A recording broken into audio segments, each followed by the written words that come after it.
The law of attraction. Does it actually work? That's what we're going to explain in this video. My name is Mike Malborough, and welcome back to Wallet Reset.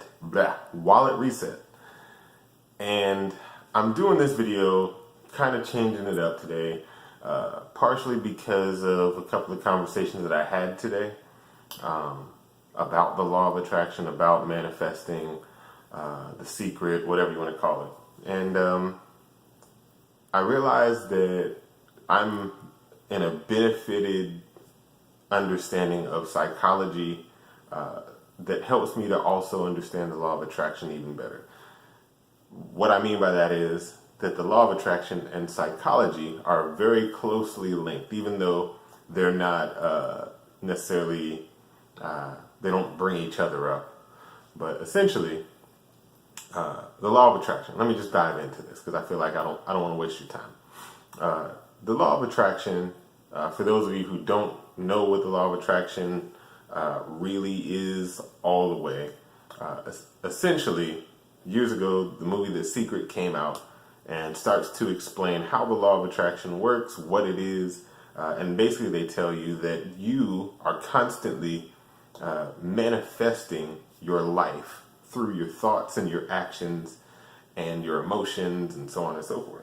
And the way that you can control what you manifest is through your emotions, understanding your emotions and generating the emotions that you want in order to go forward and manifest more of what you want.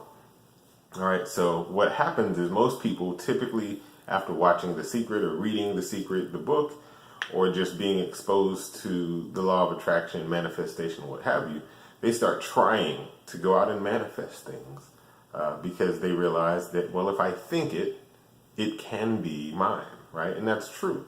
And with psychology, just to kind of touch on why I say that they're connected, with psychology, there's a psychology to beliefs and habits and all these other things. And essentially, what it really boils down to is that you are conditioned to go after certain things. And that conditioning is through essentially everything that you desire and everything that you have been programmed by the external world to believe is possible.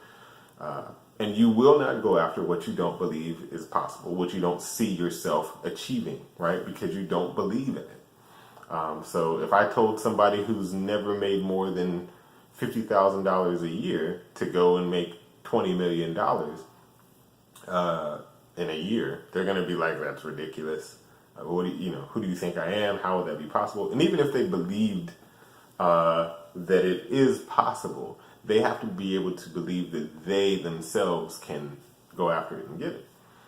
So the law of attraction and psychology do have a mutual meeting. And the cool thing is that when you hear people talk about what they want, you can actually hear why they're not getting what they want just based on the way that they explain themselves. And so today I spoke to a couple of people that have been trying to do certain things and they're not getting it. And most of what it is that causes them not to get it is that they don't fully understand that the law of attraction is really primarily about your beliefs and your emotions. All right. Most people have conflicting emotions about something that they want.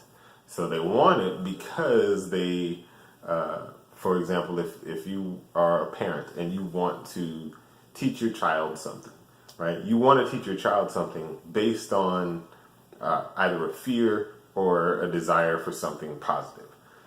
And what most people do is they know the fear and they just go, they're trying to make a decision to go away from the fear, right? But the problem is that you haven't actually shifted the fear into like what you actually want. You haven't visualized what you're after. You get what I'm saying? So, on some level, you haven't built the belief that it's possible to achieve because you haven't seen it, right? We believe what we see, and then we can go after what we believe. So, yeah, I wanted to say, so I can dive right into everything that you need to know and make this kind of the wrap up. The law of attraction is never not working. The law of attraction is always working. The main thing is that when you're trying to use it purposefully, you have to examine your own thoughts, your programming. You have to examine your desires and understand that you are going to get whatever you are focusing on with emotion. And if you have an emotion, you have to understand that, for example, something I used to struggle with, I'll just tell you,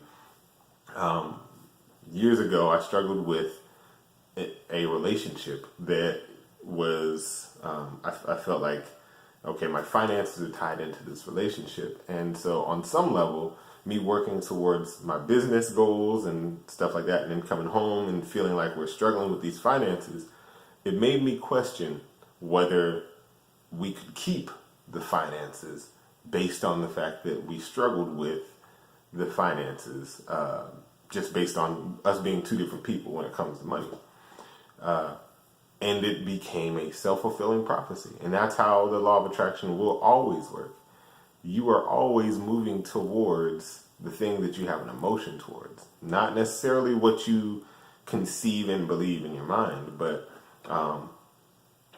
even when you unconsciously believe something will happen, right? If you unconsciously fear something, without really trying to think about it, you still use the law of attraction to call it closer to you. And so when it happens, you have to understand that on some level, that's what you wanted. Not necessarily wanted, that's the wrong term, but on some level, that's what you call it to you. And it's because you feared it, or you had anxiety towards it.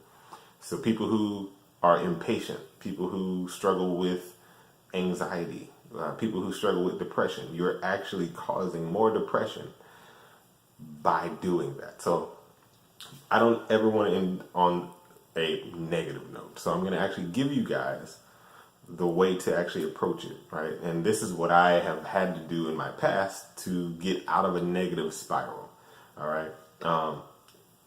I used to deal with extreme depression and anxiety about a year and a half, 2 years ago. And what I had to do, this one time I was laying in bed and I was having like a horrible anxiety attack. My jaw was clenched. I was just sitting there frozen in my bed. And I had to ask myself, and I literally asked myself this question. I was like, where are you? Right? Now the question is a very simple one, obviously, but what I did then is I answered where my body was, right? My body is in this place, in my bed, in, the house and blah, blah, blah.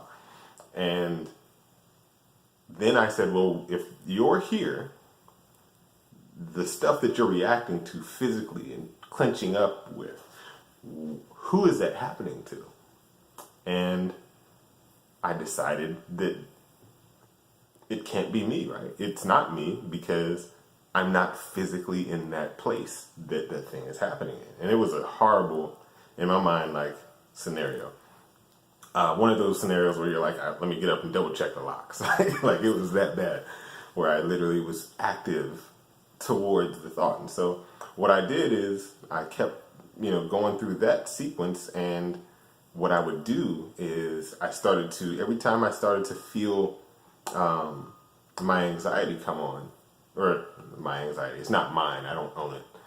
Every time I felt anxiety come on, I would write the thing that I was thinking about as though it was happening in a movie on a script, right? To a character that, it could be like, some guy in California, but I'm in Virginia. Some guy in like Switzerland, but I'm in Virginia. Some lady in Montreal, but I'm in Virginia. And literally I would make it so that it has nothing to do with me. Because in reality, the thoughts in your head don't have anything to do with you. The emotions that are tied to them don't have anything to do with you.